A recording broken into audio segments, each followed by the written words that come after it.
विराजमान भगवत चरणानुरागी माताओं बहनों एवं भाई,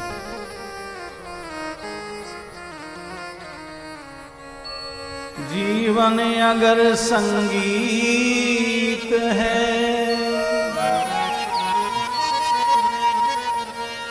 तो मुस्कुराना सीख लो।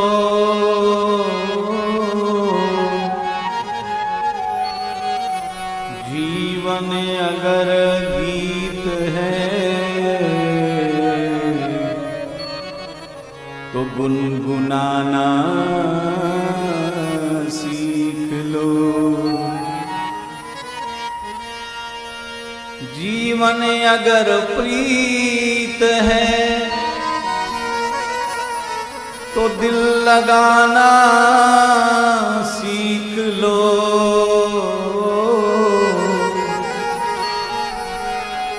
और जीवन अगर जीत है तो हार जाना सीख लो।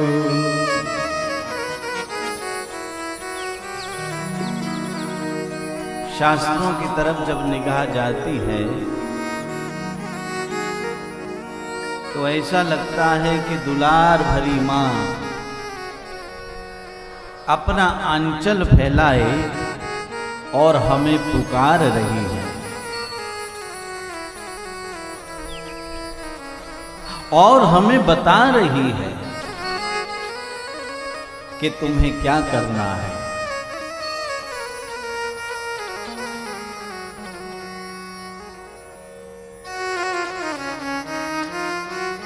मेरे पास एक जिज्ञासा आई है कि महाराज जी ये बताइए कि सुख कैसे मिले। तो सुख का जो स्थान है, सुख का जो उद्गम है वो होता है शांति में।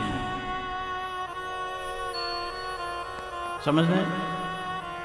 जब तक शांति नहीं होगी तब तक सुख की प्राप्ति नहीं हो सकती। और वो शांति जो है वो अंतःकरण में होनी चाहिए।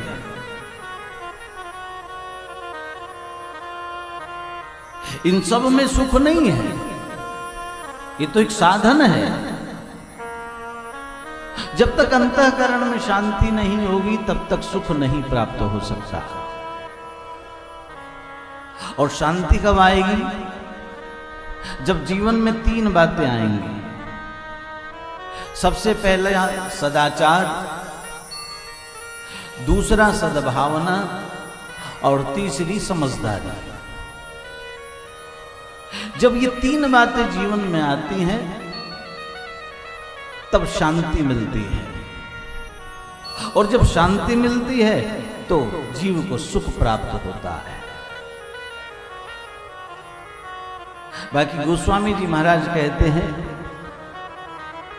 परमात्मा के चरणों में तो जीव को सुख प्राप्त होता ही है, लेकिन शास्त्र जो बता रहा है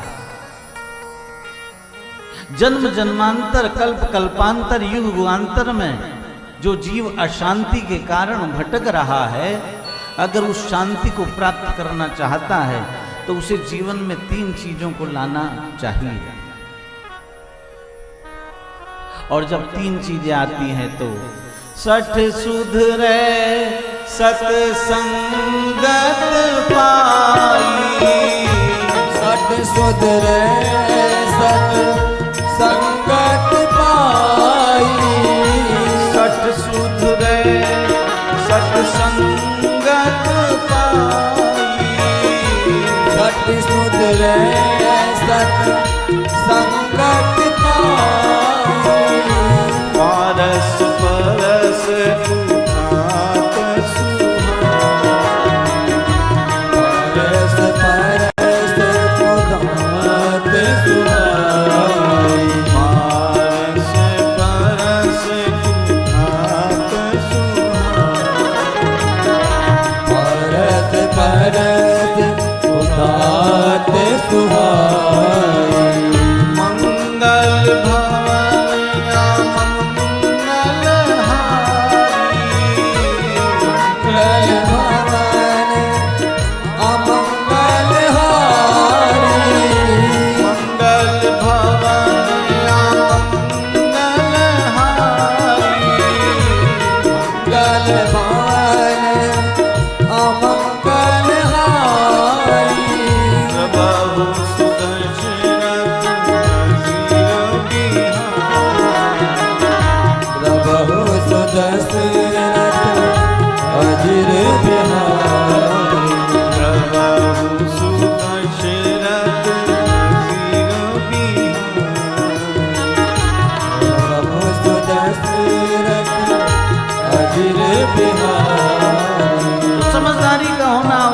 जब तक समझदारी नहीं होगी तब तक शांति नहीं मिलेगी, है ना।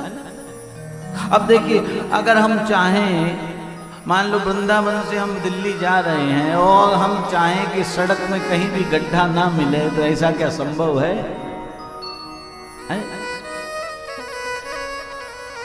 या हम चाहें कि हमें कोई अंधा काना बहरा आदमी ना मिले, तो ऐसा संभव है?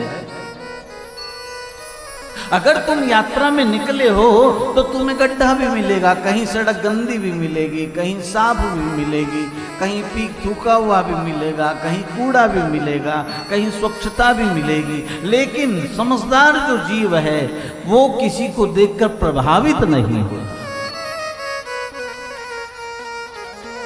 उसको बचाता हुआ और अपने मार्ग को तय करता हुआ अपनी मंजिल की ओर पहुंचता है। नाना प्रकार के जीवन यात्रा है, नाना प्रकार के लोग मिलते हैं। कबीराया संसार में भांति भांति के लोग, नाना प्रकार के लोग हैं। इसलिए सदाचार, समझदारी और सद्भावना, इनका ध्यान रखें। कल आपने, हमने सबने बड़े भाव से भगवान गोविंद का विवाह लीला का श्रवण किया और बड़ी श्रद्धा, बड़े उल्लास के साथ भगवान की विवाह लीला को मनाया। भगवान गोविंद ने रुक्मिणी जी का हरण किया।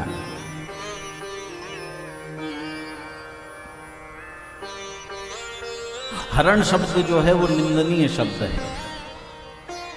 क्योंकि रामावतार में सीता हरण हुआ है, तो ये निंदनीय शब्द है। महाराज परीक्षित ने कहा कि प्रभु, भगवान ने हरण क्यों किया? सुदेव जी ने कहा कि राजन, ये जो हरण हुआ है ये भगवान ने बिना उनकी मर्जी के हरण नहीं किया। रुक्मिणी जी ने स्वयं भगवान को ये प्रस्ताव भेजा था, आप आए और दुष्टों के बीच से मेरा हरण करें। कहते रुक्मिणी जी की जब विदाई होने लगी,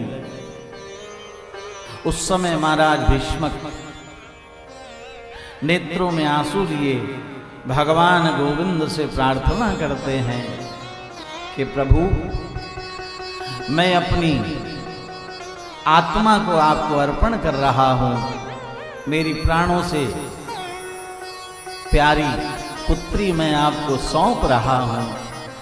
अगर इससे कोई अपराध हो जाए, गलती हो जाए, तो मेरा अपराध समझकर आप उसे क्षमा करेंगे।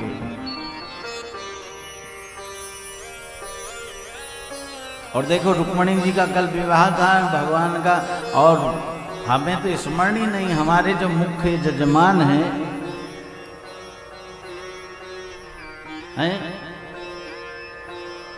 जो इस घर के मुखिया हैं, उनका नाम भी रुक्मिणी है ना, रुक्मिणी देवी। और कथा कहाँ हो रही है? रुक्मिणी बिहार में। खुदा करे कि हमारी मोहब्बत में ये मुकाम आए और मैं किसी का नाम लूं तो लब पे तुम्हारा नाम आए। खुदा करे कि मोहब्बत में ये मुकाम आए और मैं किसी का नाम लूं तो लब पे तुम्हारा नाम आए। नाम और नामी, नाम का बहुत प्रभाव होता है। नाम का प्रभाव जब अंदर जगाएगा, नाम का प्रभाव जब अंदर जगाएगा, नाम का प्रभाव जब अंदर जगाएगा, नाम का प्रभाव जब अंदर जगाएगा। प्यारे श्री दर्शन पाएगा। प्यारे श्री राम जी का दर्शन पाएगा। नाम और नामी, नाम का बड़ा प्रभाव होता है। श्रीमद् भागवत में अजामिल की कथा आती है, सुना होगा आपने है? और अजामिल की कथा में क्या है, केवल नाम का ही तो प्रभाव है। संतों ने अजामिल से कहा था, अजामिल अब जो तेरे संतान होगी उसका नाम तुझे नारायण रखना है। तो नाम का बड़ा प्रभाव होता है। माता जी का नाम रुक्मणी है और बाबू जी का नाम है ज्ञान प्रकाश।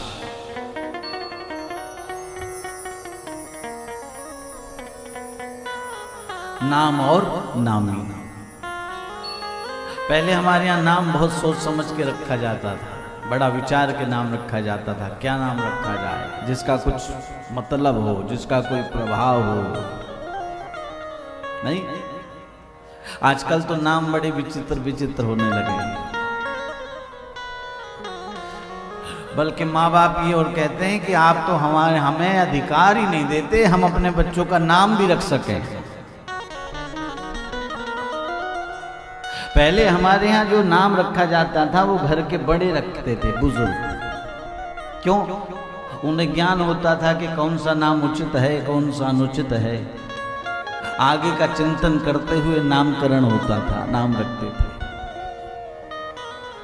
और आजकल के नाम तो बस आप तो जानते ही सब कैसे कैसे विचित्र विचित्र नाम। और नाम का प्रभाव जीवन में अवश्य पड़ता है, ध्यान देना।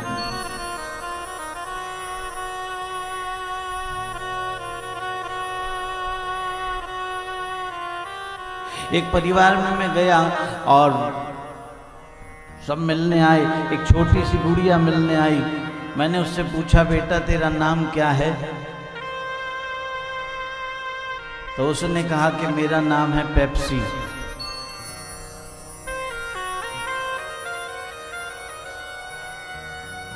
क्या नाम था? अच्छा, ये ऊटपटांग नाम उन्हीं घरों में ज्यादा होते हैं जो अपने आप को बहुत एडवांस मानते हैं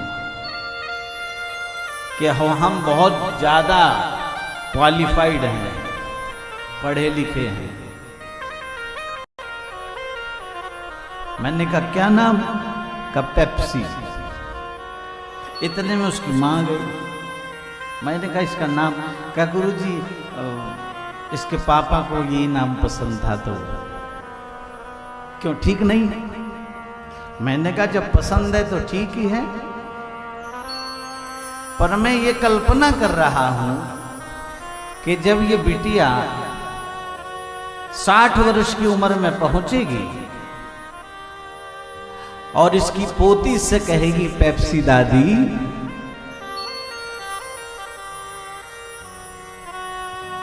उस समय क्या स्थिति होगी, जरा सोचो। नाम और नामी। जब ही नाम हिया में धरो, भयो पाप को नाश। वो जैसे चिनगी आग की पड़ी पुरानी घास। जासु नाम सुमिरत एक बारा। जासु नाम सुमिरत एक बारा। रही भय सिंधु पारा। रही नर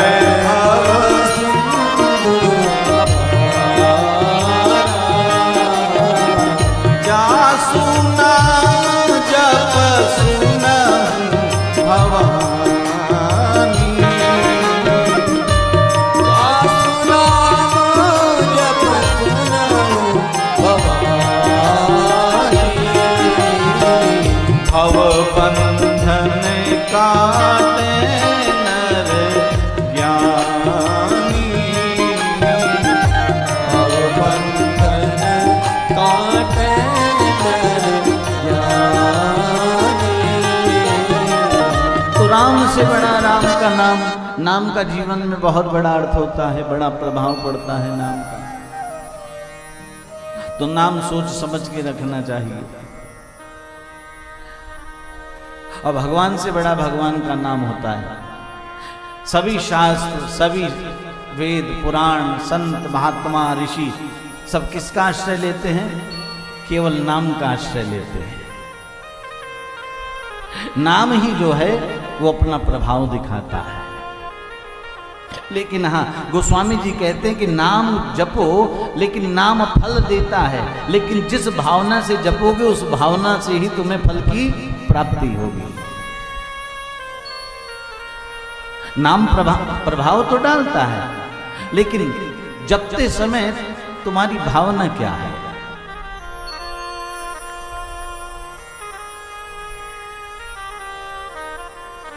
एक बार अयोध्या में चोर घुस गए। अयोध्या में चोर आ गए और अयोध्या में चोरों ने चोरी करी और संजोग से जिसके घर में चोरी हुई वो जाग गया। अब जाग गया तो उसने शोर मचाया, पूरा गांव इकट्ठा हो गया। गांव इकट्ठा हो गया तो पूरा गांव भागने लगा, चोर आगे आगे भाग रहे थे। अब भागते भागते आगे आगे चोर, पीछे पीछे गांव के लोग पहुंच गए सरयू की तरफ। और बरसात का महीना था, सरयू में बाढ़ आई हुई थी।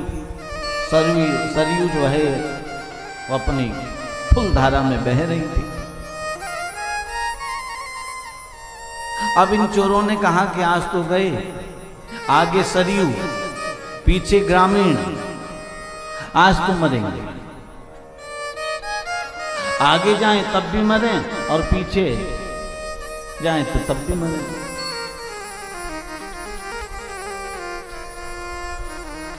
एक चोर ने कहा कि मैंने सुना है कि अयोध्या में गोस्वामी तुलसीदास जी आए हुए हैं, और जब जीवन में समस्या हो तब महात्माओं के पास जाओ तो समस्या का समाधान होता है। जीवन में जब समस्या हो तो संतों के पास समस्या का समाधान होता है। चलो आज अजमा लें। कहते चारों पांचों चोर जो हैं वो बाबा तुलसीदास जी की कुटिया की तरफ दौड़े।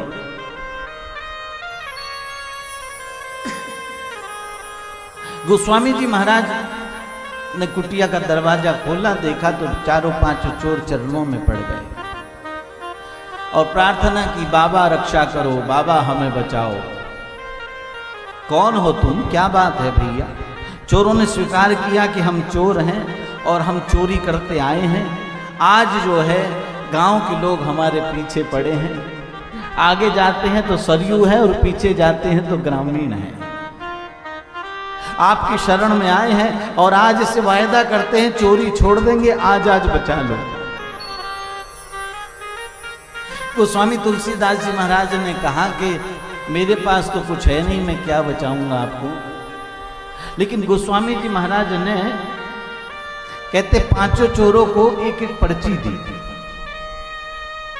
पर्ची दी और कहा कि इसको मुट्ठी में बंद कर लो और जाओ सरयू जी में छलांग लगा दो, कूद जाओ, पार हो जाओ। चोरों ने कहा ये पर्ची, बाबा ने कहा कि वार्तालाप ना करो, कूद जाओ पर्ची को लेकर। और कोई रास्ता भी नहीं था दूसरा। कहते चोरों ने उस पर्ची को दबाया और सरयू में कूदे। जैसे ही कूदे वैसे सरयू में उस किनारे पहुंच गए, पार हो गए। अब चोरों ने कहा कि ये तो बहुत बढ़िया फार्मूला मिला, ये तो बहुत बढ़िया स्कीम मिली भाई। अब जीवन में जब भी ऐसी परेशानी आएगी तो ये यंत्र मिल गया। देखें इस पर्ची में क्या है। और जब पर्ची को खोल के देखा तो उसमें लिखा था राम। उसमें राम लिखा था। चोरों ने कहा कि ये तो बड़ा सरल उपाय है, बड़ा सरल साधन है। कहते चोरों ने कहा कि बाबा ने तो हल्के कागज में लिखा है, हम बढ़िया वाले पेपर पे लिखते हैं और लिख करके हम अपने जेब में रखते हैं कि जब भी जरूरत पड़ेगी तो इसका प्रयोग करेंगे। कहते चोरों ने बढ़िया वाले कागज में बढ़िया वाले पेन से लिखा, क्या? राम। एक चोर ने कहा कि चेक कर लो, टेस्ट कर लो, और जैसे ही पर्ची को डाल के एक चोर सरयू में गया वैसे ही डूबने लगा। चारों चोर दौड़े और उसको किसी तरह बचाया। कहते हैं जब मामला शांत हो गया तो अगले दिन चुपचाप फिर गोस्वामी तुलसीदास जी के पास वो पांचों चोर जाते हैं और उन्होंने कहा कि बाबा हम वही हैं जो कल रात्रि में आपके पास आए थे। हाँ बोलो भैया क्या बात? कहते गोस्वामी जी से चोरों ने कहा कि आपने जो लिखा था वही हमने लिखा, लेकिन आपके वाले राम ने पार कर दिया और हमारा वाला राम हमें डुबा रहा। इसका कारण क्या है? गोस्वामी जी ने कहा कि इसमें कोई विशेष कारण नहीं है, इसका कारण केवल एक है, मैंने अपने राम का प्रयोग जो है वो परमार्थ के लिए किया है और तुमने अपने राम का प्रयोग जो है स्वार्थ के लिए किया है। जो परमार्थ वाला होता है वो पार कर देता है और जो स्वार्थ वाला होता है वो डुबा देता है।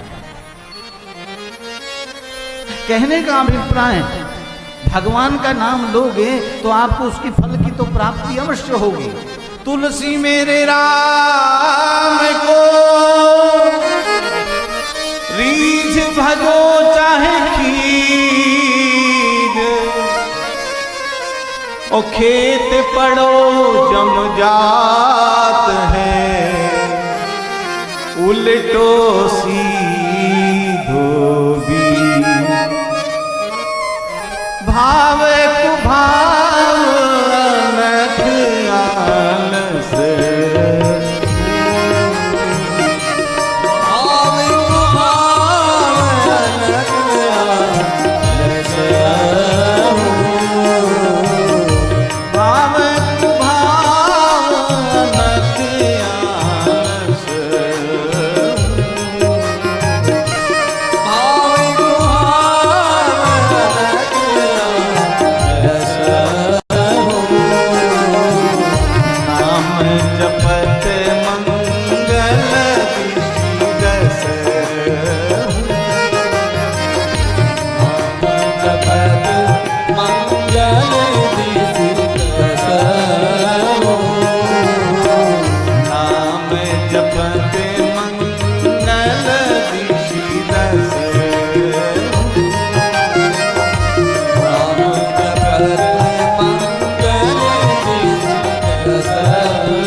इसी नाम का बहुत बड़ा प्रभाव है।